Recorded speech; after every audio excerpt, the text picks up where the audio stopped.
میرا سوال اسی ضمن میں ہے کہ اگر ان کا ایمان نہیں مانا جا رہا تو سورہ بقرہ میں ہی اور ایک اور مقام پہ قرآن میں کہا گیا ہے کہ چاہے کوئی صابی ہو، کوئی نصارہ ہو، کوئی تو وہ صرف خدا اور آخرت پہ یقین رکھے تو اس کی نجات کی پیشن گوئی کی گئی ہے، بتایا گیا ہے اس کے بارے میں. تو اس کو آپ کیسے کوریلیٹ کریں گے؟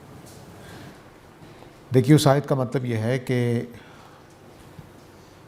یہودی، نصرانی، اہل ایمان یعنی مسلمان جو اس وقت صحابہ کی شکل میں موجود تھے، ان میں سے جو بھی اللہ پر ایمان لائے اور آخرت پر ایمان لائے اور نیک اعمال کرے تو وہ اس کا اجر اللہ کے پاس محفوظ ہے. اس کا مطلب یہ ہے کہ یہ لوگ جتنے بھی نام لیے گئے، جتنے گروہوں کے، یہ اگر ایمان والے ہوں گے، عمل صالح کریں گے تبھی جنت میں جائیں گے. اگر یہ ایمان والے نہیں ہیں، ورنہ تو سارے ایمان والے تھے نا. یہ جملہ بولنے کی سمجھ نہیں آ رہی نا کہ اگر ایمان والے ایمان لائیں اور نیک عمل کریں تو جنت میں جائیں گے. تو اس کا مطلب ہے کہ اللہ تعالیٰ بتا رہے ہیں کہ ہر ایمان والا نہیں ہوتا، ہر یہودی ایمان والا نہیں ہوتا، ہر صحابی ایمان والا نہیں ہوتا. جو ایمان لائیں گے وہی اللہ کے پاس اپنا اجر محفوظ پائیں گے. دو چیزوں کو جو ایمان کا ذکر ہے وہ بنیاد کا ہے. مثال کے طور پر میں اللہ کو مانتا ہوں، لیکن ثابت کر دیا میرے اوپر اللہ تعالیٰ نے کہ یہ اللہ کے رسول ہیں، تو میں ان کو نہیں مان رہا، تو اللہ کو مان رہا ہوں میں. تو بعض اوقات رسول کا انکار خدا کے انکار کے نتیجے میں ظاہر ہوتا ہے. اس کو ایک سادہ سی مثال سے سمجھیے. ہم پاکستان کی حکومت کو مانتے ہوں اور ایس ایچ او باہر آ جائے، ہم کہیں کہ نہیں ہم تمہاری بات نہیں مانیں گے، تو ریاست کے باغی ہوں گے کہ نہیں ہوں گے؟ ہم آج سے بل ادا نہیں کریں گے پاکستان میں کوئی بھی. ہم پاکستان کے آئین کو نہیں مانتے، باغی ہیں کہ پاکستانی ہیں؟ تو اللہ کا رسول جب ثابت ہو گیا کہ یہ اللہ کا رسول ہے، آپ نہیں مان رہے تو خدا کے باغی ہیں. تو وہ دو ایمان ذکر کر کے دراصل سارے ایمان کا ذکر ہے. ایک بات یہ سمجھ لیجیے. دوسری بات یہ کہ اس میں اللہ تعالیٰ نے باقی چیزوں کا ذکر اس لیے نہیں کیا کہ یہ قاعدہ اگر اللہ تعالیٰ بیان کر دیتے کہ یہودی، نصرانی، مسلمان، صابئی، ان میں سے جو بھی اللہ پر ایمان لائے، آخرت پر ایمان لائے، رسولوں پر ایمان لائے، نیک عمل کرے تو جنت میں جائے گا، تو ان لوگوں کے بارے میں شک پیدا ہو جانا تھا جن تک رسولوں کی دعوت نہیں پہنچتی. مسئلہ پیدا ہو جانا تھا.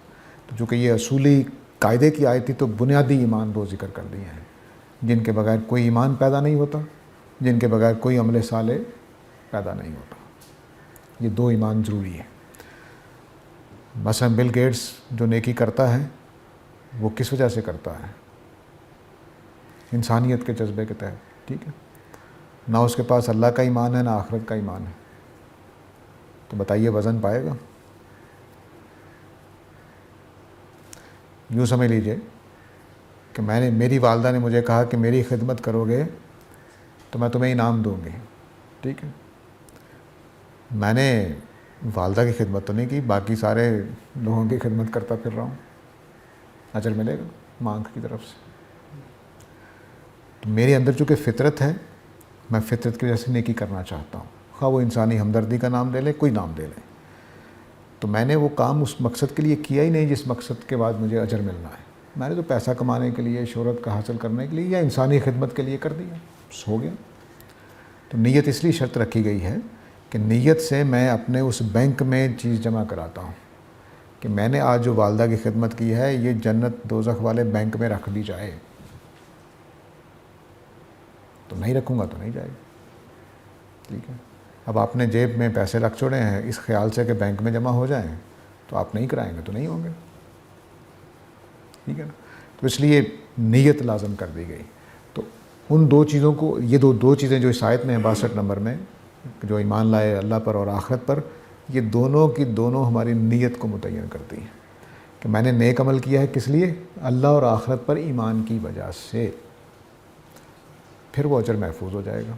تو ان میں سے کوئی چیز نکال دیں، اللہ اور آخرت کا ایمان نکال دیں، عمل ختم. عمل صالح نکال دیں، ایمان ختم. یہ دو لازمی شرطوں کے طور پہ. تو منیمم ریکوائرمنٹ بتا دی تاکہ وہ لوگ بھی شامل ہو جائیں جن تک نبیوں کی دعوت نہیں پہنچی، وہ اپنی فطرت کے مطابق اللہ اور آخرت پر ایمان کی وجہ سے نیکی کر رہے ہیں، وہ بھی شامل ہو گئے. اور ہم بھی شامل ہو جائیں گے کیونکہ ہم اللہ اور اللہ آخرت پر ایمان کی وجہ سے ہی رسولوں کو مانتے ہیں، تو ہم بھی شامل ہو گئے. تو اس طرح سے وہ منیمم ریکوائرمنٹ ہے.